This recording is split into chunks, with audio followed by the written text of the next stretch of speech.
Shalom dan puji Tuhan saudara atas kebaikan Tuhan pada setiap kita, sehingga pada minggu ini saudara kita boleh bersama di dalam ringkasan pelajaran sekolah Sabat, pelajaran yang pertama untuk triwalan yang ketiga yang bertajuk permulaan pada Injil. Untuk memulai pembelajaran kita, mari kita berdoa.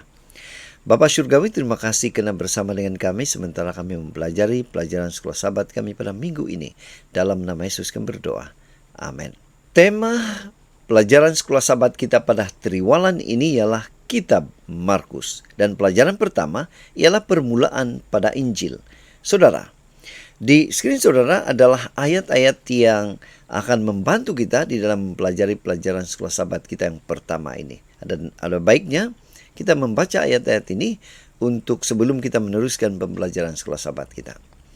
Yang menjadi pertanyaan untuk pelajaran pertama ini ialah siapa penulis Injil Markus? Bagaimana Markus terlibat dalam menuliskan Injil tentang Yesus Kristus?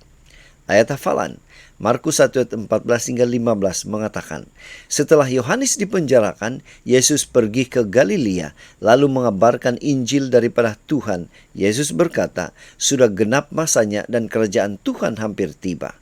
Bertaubatlah dan percayalah akan Injil ini. Saudara, pendahuluan sekolah Sabat. Injil Markus adalah yang terpendek daripada 4 Injil yang menceritakan kehidupan Yesus. Ia adalah cerita yang pantas, tangkas, dinamik, dan mampat. Adegan berkelip di hadapan mata kita. Anda tidak boleh terlepas sebarang butiran, kerana hanya yang benar-benar penting disertakan. Pendek kata, Markus adalah Injil untuk abad ke-21, di mana segala-galanya berlaku dengan cepat dan pantas. Apabila masa adalah uang, marilah kita gunakan masa itu untuk mempelajari perkara yang paling berharga, yaitu Injil Yesus Kristus, Anak Tuhan, Markus 1 ayat 1. Langkah pertama minggu ini adalah untuk belajar tentang Markus seperti yang dilaporkan dalam kitab suci, untuk melihat kegagalannya pada awalnya dan pemulihannya pada akhirnya. Kemudian kajian kita akan beralih ke bahagian pembukaan Markus dengan melihat ke hadapan kemana tujuhnya cerita itu dan melihat ke belakang tentang mengapa seorang misionaris yang gagal dan kemudian dipulihkan akan menulis teks sedemikian yang terkandung di dalam kitab Markus. Dan untuk mempelajari pelajaran kita pada minggu ini, kita akan membagikan kepada 5 tajuk seperti yang tertera di skrin Anda. Kita masuk di tajuk yang pertama, yaitu misionaris yang gagal atau mubalik yang gagal. Yang menjadi pertanyaan, apa kegagalan Markus sebenarnya? Mengapa dia gagal? Apa kesan kegagalan tersebut? Kisah 12 ayat 25 mengatakan, Barnabas dan Saulus kembali dari Yerusalem setelah mereka menyelesaikan tugas pelayanan mereka. Mereka membawa Yohanes yang disebut juga Markus. Seperti para penginjil lainnya, Markus tidak menyebut nama dirinya. Dia masih kecil ketika peristiwa yang dia ceritakan terjadi, yang mungkin dia pelajari melalui hubungan akrabnya dengan Rasul Petrus. Ibu Yohanes Markus adalah pemilik tempat di Yerusalem di mana anggota gereja berkumpul untuk berdoa dan pada saat Petrus dipenjarakan. Tak lama kemudian Barnabas dan Saulus yang pergi ke Yerusalem untuk membawa persembahan membawa Yohanes Markus ke Antiokhia. Kisah 12:25.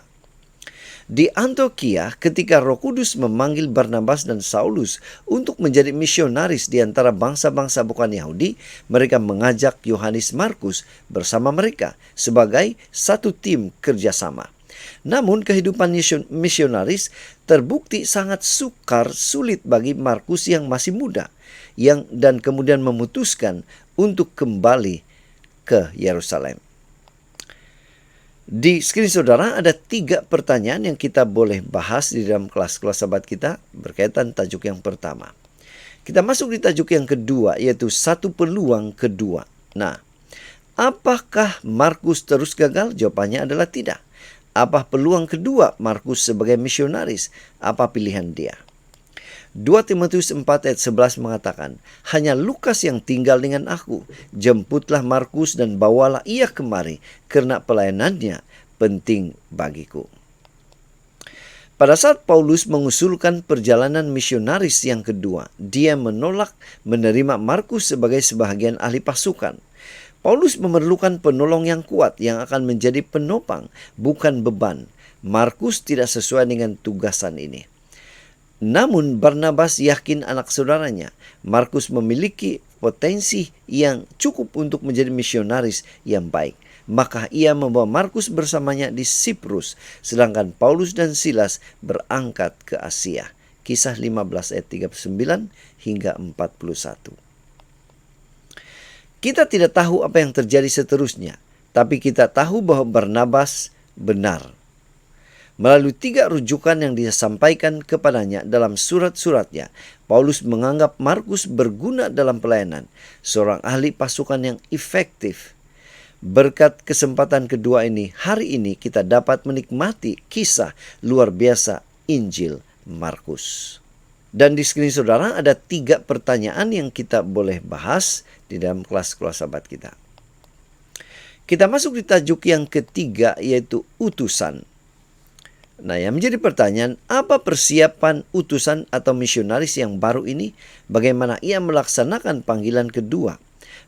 Bagaimana Markus memulakan penulisannya tentang kehidupan Yesus Kristus? Markus 1 ayat 7 mengatakan, inilah yang diberitakannya. Sesudah aku akan datang, ia yang lebih berkuasa daripadaku. Membungkuk dan membuka tali kasutnya pun aku tidak layak. Aku membaptis kamu dengan air, tetapi ia membaptis kamu dengan Roh Kudus. Markus memulai dengan memperkenalkan kita kepada Tuhan yang mempersiapkan perjalanan putranya. Sebuah perjalanan yang dimulai di pelataran surga dan yang akan membawa Yesus Kristus ke kayu salib untuk diterima kembali ke surga. Untuk mempersiapkan hal ini, Tuhan memilih Yohanes Pembaptis, suara yang berseru-seru di padang gurun. Sebelum Yesus memulakan perjalanannya untuk memberikan nyawanya bagi kita, Yohanes mempersiapkan hati manusia dengan mengarahkan mereka untuk bertobat dan mengajak mereka untuk dibaptis. Dia mempersiapkan mereka untuk menerima Yesus lebih berkuasa daripada Yohanes sendiri, lebih layak, dan bahwa dia akan membaptis dengan baptisan yang lebih efektif. Dan di sini saudara ada 2 pertanyaan yang kita boleh bahas bincang di dalam kelas sahabat kita. Kita masuk di tajuk yang keempat, yaitu pembaptisan Yesus. Yang menjadi pertanyaan, bagaimana Markus menceritakan pembaptisan Yesus? Apa kaitan kisah ini dalam hidup manusia saat ini? Markus 1 ayat 9 katakan, pada waktu itu datanglah Yesus dari Nazaret di tanah Galilea, dan ia dibaptis di sungai Yordan oleh Yohanes. Yesus memulai perjalanan misionarisnya dengan cara yang luar biasa. Tuhan Allah menampilkan dia sebagai putranya dan Roh Kudus mewujudkan kehadirannya dalam wujud fisikal. Sejak awal, Yesus ditampilkan sebagai pribadi ilahi, anak Allah. Namun dia juga ditampilkan sebagai pribadi manusia. Alkitab mencatat, dia dibaptis oleh Yohanes dan bukan sebaliknya. Hal ini diarahkan oleh Roh. Dia perlu menyendiri bersama Tuhan. Dia dicobai iblis. Menghadapi bahaya fisikal, malaikat melayaninya. Markus 1 ayat 13d. Jadi saudara, beginilah cara Yesus dipersembahkan kepada kita. Sepenuhnya ilahi dan manusia sepenuhnya. Dia adalah juru selamat dan saudara Tuhan dan teladan. Ia adalah penyataan penuh kasih Tuhan terhadap manusia. Dan di skrin saudara ada 3 pertanyaan yang kita boleh bincang di dalam kelas-kelas sahabat kita. Pena Inspirasi mengatakan, kemuliaan yang ada pada Kristus adalah ikrar manusia, kasih Allah bagi kita. Ia memberitahu kita tentang kuasa doa, bagaimana suara manusia boleh sampai ke telinga Tuhan dan permohonan kita mendapat penerimaan di pelataran surga. Cahaya yang jatuh dari pintu terbuka ke atas kepala Juru Selamat kita akan jatuh ke atas. Kita semasa kita berdoa memohon pertolongan untuk melawan godaan. Suara yang berbicara kepada Yesus berkata pada setiap jiwa yang percaya, inilah anak yang kukasihi, kepadanyalah aku berkenan. Kita masuk di tajuk yang terakhir, yaitu Injil menurut Yesus. Bagaimana Markus mencatat tentang Injil menurut Yesus? Apa pesanan Yesus menurut Markus? Markus 1 ayat 14 hingga 15 mengatakan, sesudah Yohanes ditangkap, datanglah Yesus ke Galilea, memberitakan Injil Allah. Katanya, waktunya telah genap, kerajaan Allah sudah dekat, bertobatlah dan percayalah kepada Injil. Markus meringkaskan message Yunus yang sederhana dan langsung. 3 bagiannya digambarkan seperti berikut. Waktunya telah genap, rujukan pada nubuatan 70 minggu, Daniel 9:24. Kerajaan Allah sudah dekat, sebuah janji bahwa perjanjian keselamatan mulai digenapi. Perjanjian, bertobat dan percaya kepada Injil, panggilan untuk mengambil bagian aktif dalam perjanjian dengan menerima pengampunan melalui iman kepada Yesus. Pesanan kita saat ini mencakup 3 aspek berikut, yaitu waktunya telah dipenuhi. Yesus akan datang dan kita harus bertobat dan percaya agar kita dapat pergi bersama Tuhan. Di skrin saudara ada 2 pertanyaan yang kita boleh bahas, bincang di dalam kelas-kelas sahabat kita. Pena Inspirasi menjelaskan, beban pemberitaan Kristus ialah waktunya sudah genap dan kerajaan Allah sudah dekat. Bertobatlah dan percayalah kepada Injil. Oleh itu, message Injil seperti yang diberikan oleh Juru Selamat sendiri adalah berdasarkan nubuatan. Masa yang dia nyatakan akan digenapi adalah masa yang diberitahukan oleh malaikat Jibril kepada Daniel. Sebagaimana perkabaran kedatangan Kristus yang pertama mengumumkan kerajaan kasih karunia-Nya, demikian pula perkabaran kedatangannya yang kedua mengumumkan kerajaan kemuliaan-Nya. Dan message kedua seperti yang pertama adalah berdasarkan nubuatan.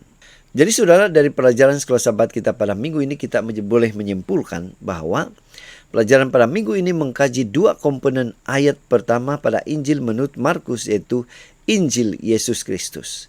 Dan kemudian lebih khusus lagi nama Yesus Kristus untuk sendiri. Injil Yesus Kristus bagi Markus, Injil atau Evangelion adalah berita baik Tuhan berakar umbi dalam kitab suci. Diistiarkan oleh Kristus di rumah ibadat dan dinyatakan dalam pelayanannya di bumi. Oleh itu, berita baik tentang Tuhan itu juga sebenarnya adalah berita baik tentang Yesus. Yesus Kristus. Markus mempersembahkan Yesus dalam berbagai aspek dalam pelayanannya. Yesus adalah anak Tuhan dan yang kudus. Dia juga disebut sebagai guru dan pengkhotbah yang hebat, serta penyembuh yang penuh belas kasihan di wilayah Galilea dan seterusnya. Jadi saudara, sekian saja ringkasan pelajaran sekolah sahabat kita pada minggu ini. Semoga ini membantu sementara kita mempelajari pelajaran sekolah sahabat pada minggu ini. Tuhan memberkati kita.